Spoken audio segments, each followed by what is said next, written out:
নিখিলবঙ্গ মেধা উৎকর্ষ অভিযান, বিষয় আমাদের পরিবেশ, সেট 1। প্রথম প্রশ্ন বলছে এখানে বাংলা বা ইংরেজির মতো অন্যান্য বিষয়ের যে প্যাসেজ থাকে, এখানে তোর কোনো প্যাসেজ থাকে না, তাই আমরা সরাসরি প্রশ্নে আসি। ঠিক আছে। নিজের শরীরের রং বদলাতে পারে বা বদল করতে পারে কে? খরগোশ, গিরগিটি, টিকটিকি নাকি মানুষ? ওর অপশনগুলো বলে দেবো? আচ্ছা, বলে দিচ্ছি এটার পর। 2 নম্বরে যেটা বলছে যে নিজের শরীরের রং বদলাতে পারে গিরগিটি। ঠিক আছে। আচ্ছা, এখানে বলা হচ্ছে যে ওপরের অপশনগুলো বলে দিতে। তো বাসক পাতা যেটা আছে, বাসক পাতা, এই বাসক পাতা কি কাজে লাগে? এই বাসক পাতা কাজে লাগে সর্দি কাশির জন্য। তুলসী পাতাও কিন্তু সর্দি কাশির ক্ষেত্রেই কাজে লাগে। ঠিক আছে।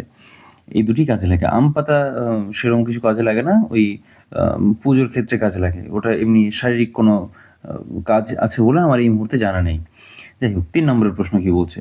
তুমি সকাল 7টায় উত্তর দিকে মুখ করে দাঁড়িয়ে আছো, তোমার ছায়া কোন দিকে পড়বে?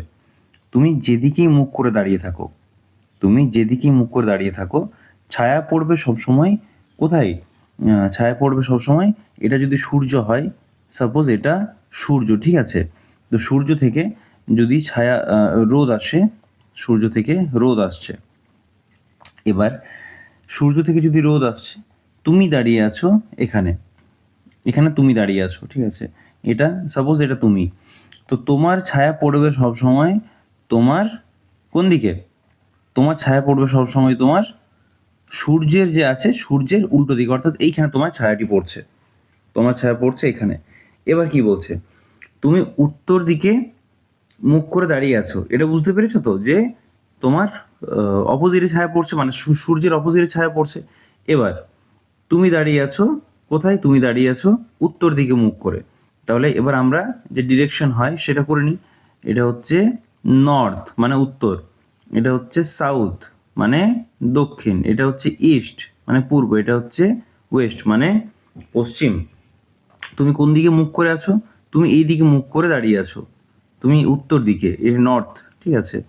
এই নর্থ, তুমি নর্থ, সাউথ, ইস্ট আর ওয়েস্ট, তুমি এদিকে মুখ করে দাঁড়িয়ে আছো এইখানটাতে।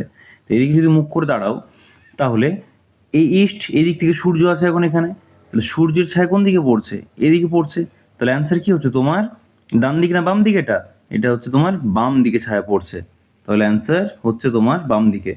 এত ডিটেলসে হয়তো খুব কমবারই আমি বুঝিয়েছি। যাই হোক, আশা করি তোমরা বুঝতে পেরে গেছো, তোমার বাম দিকে।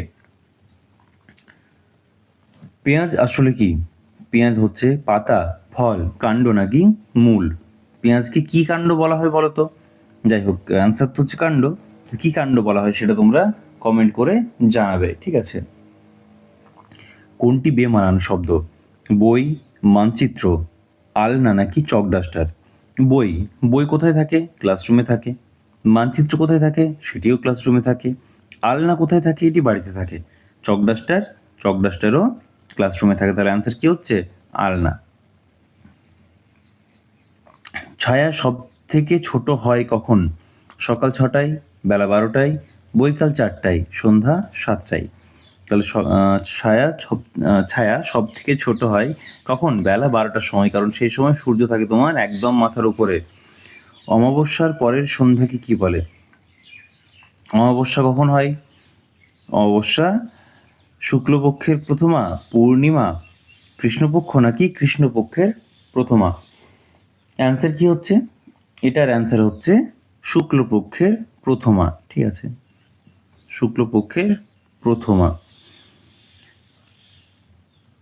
পিনকোড কি? পিনকোড হচ্ছে অফিসের ফোন নাম্বার, বাড়ির ফোন নাম্বার, পোস্ট অফিসের নাম্বার নাকি পিন বাক্সের নাম্বার? এটা হচ্ছে পোস্ট অফিসের নাম্বার, পিনকোড, ঠিক আছে? মানব দেহের শ্রেষ্ঠ সম্পদ হলো স্বাস্থ্য। স্বাস্থ্যই সম্পদ, ঠিক আছে?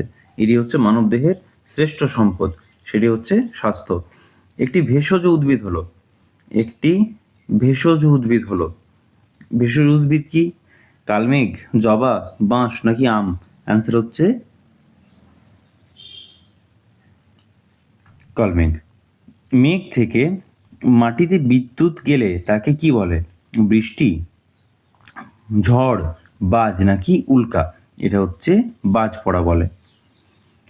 বর্ষাতি বা রেইনকোট ব্যবহার করা হয় শীতকালে, গরমকালে, বর্ষাকালে নাকি বসন্তকালে? এই যে নামের মধ্যে আছে বর্ষাতি, তাই বর্ষাকালে ব্যবহার করা হয়। কোচোয়ান কোন ধরনের জীবিকা? কোচোয়ান হচ্ছে একটা লুপ্ত জীবিকা, আধুনিক জীবিকা, পারিবারিক জীবিকা, নাকি একটা প্রাচীন জীবিকা? এটা হচ্ছে একটা প্রাচীন জীবিকা, ঠিক আছে। এবার জিজ্ঞাসা করতে পারো যে কোচোয়ান কি? কোচোয়ান হচ্ছে, এটি হচ্ছে যে ঘোড়ার যে গাড়ি থাকতো, সেই ঘোড়ার গাড়ি চালনা ও পরিচালনার যে জীবিকা, তাকেই কোচোয়ান বলা হতো। মানে অতীতকালে যখন আধুনিক মোটর গাড়ি বা ইঞ্জিনের যানবাহনের কোনো শিল্প ছিল না, বা এই ধরনের মোটর গাড়ি ছিল না, তখন কি হতো, এই রাজা রাজরা বা জমিদার পরিবার যারা থাকতো, তারা ঘোড়ার গাড়িতে বা যে ঘোড়ার গাড়িতে মানে পরিবহনের জন্য তারা কি ব্যবহার করতো? ঘোড়ার গাড়ি ব্যবহার করতো। তাকে বলা হতো কোচ, ঠিক আছে। মানে এখন যেমন বলা হচ্ছে কিসে যাবি না বাসে যাব, তো সেই সময় বলা হতো আপনি এই মুহূর্তে কি করছেন? না আমি কোচে করে যাচ্ছি, তো সেটাকে বলা হতো কোচ।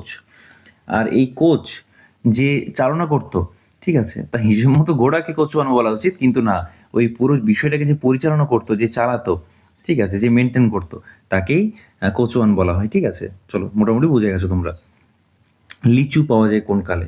লিচু কিন্তু খুব সুস্বাদু একটি ফল। বলো তো কে কে লিচু খেতে ভালোবাসো তোমরা? কমেন্ট করে জানাবে।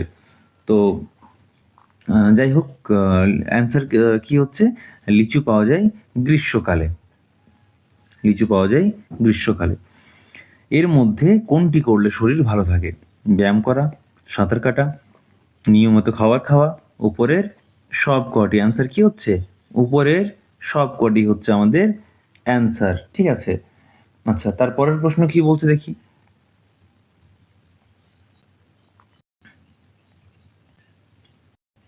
ধান হলো একটি প্রাকৃতিক সম্পদ, কৃষি সম্পদ, বাগিচা সম্পদ, নাকি কোনোটি নয়? ধান হচ্ছে একটি কৃষি সম্পদ। আচ্ছা, বাগিচা সম্পদের একটা উদাহরণ তোমরা যদি জানো, তোমাদের বইয়ের মধ্যে কিন্তু আছে, তাহলে অবশ্যই কমেন্ট করে জানাবে।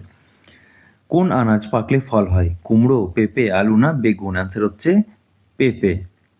পেঁপে কিন্তু কাঁচায় সবজি, পাকলে ফল, এটা কিন্তু ধাঁধাতে প্রশ্নও আসে। আচ্ছা, পরের প্রশ্ন কি বলছে? পরের প্রশ্ন বলছে পেটের অসুখে উপকারী হলো কোনটি? পেটের অসুখে উপকারী হলো ডাব। ডাবের জল কিন্তু পেটের অসুখে খুব কাজে লাগে, ঠিক আছে। আচ্ছা, নখ কাটার জন্য ব্যবহার হয় কোদাল, নরুন, ছুরি না কাটারি? এগুলো তো এখন প্রায় উঠেই গেছে। নরুন, আশা করি তোমরা কেউ দেখোনি, যদি কেউ দেখেছো তাহলে সেটাও জানাও কমেন্টে যে কেমন দেখতে হয়। সজনে ডাঁটা আসলে কি? সজনে ডাঁটা হচ্ছে গাছের ডাল, কাণ্ড, ফল, নাকি ফুলের বৃন্ত? সজনে ডাঁটা হচ্ছে গাছের ফল, ঠিক আছে, ডাঁটা হচ্ছে গাছের ফল। তাহলে সেট 1 আমাদের হয়ে গেল, এবার হবে আমাদের সেট 2।